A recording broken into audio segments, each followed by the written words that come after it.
L'édito politique de Marion Mourgue du Figaro. Alors Marion, ce sont, on vit en ce moment, lui surtout, les dernières heures de François Hollande à l'Élysée. Et oui, qui dit élection présidentielle dit fin de mandat et le compte à rebours est enclenché pour François Hollande.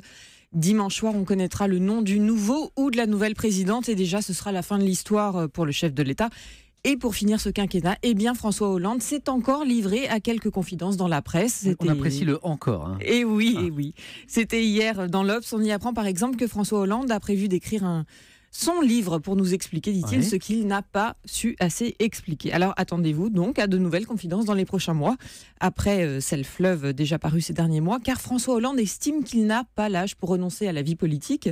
Il a d'ailleurs choisi ses futurs bureaux rue de Rivoli à Paris, où il installera sa fondation consacrée à l'innovation sociale. C'est vrai qu'on ne parle pas beaucoup de lui en ce moment. Que fait-il, François Hollande, en attendant la fin de son mandat ?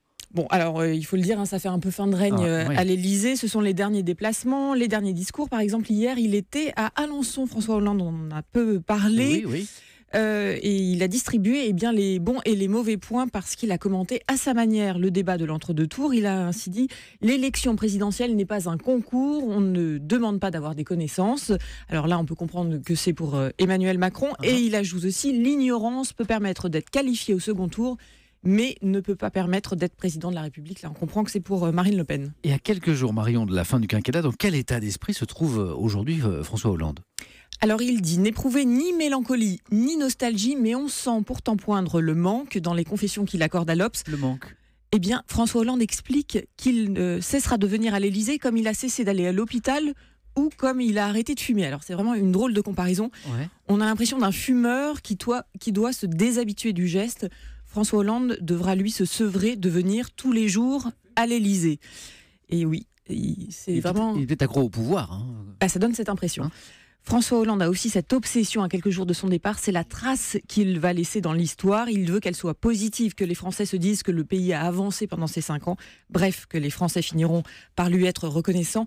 Mais l'actuel chef de l'histoire... De l'État. Beau lapsus, ça lui plaira. Mais l'actuel chef de l'État, oui, semble oublier qu'il continue de battre des records d'impopularité. Encore 7 points de perdus ce mois-ci dans un sondage Kantar Sofres pour le Figaro Magazine. Donc comme si les Français avaient déjà tourné la page. Mais François Hollande en reste convaincu. Il est à 2 doigts, dit-il, d'être aimé justement des Français. Eh bien c'est l'histoire, comme vous le disiez à l'instant, c'est l'histoire qui en jugera. Merci beaucoup Marion, les dernières heures de François Hollande à l'Élysée. Merci Marion.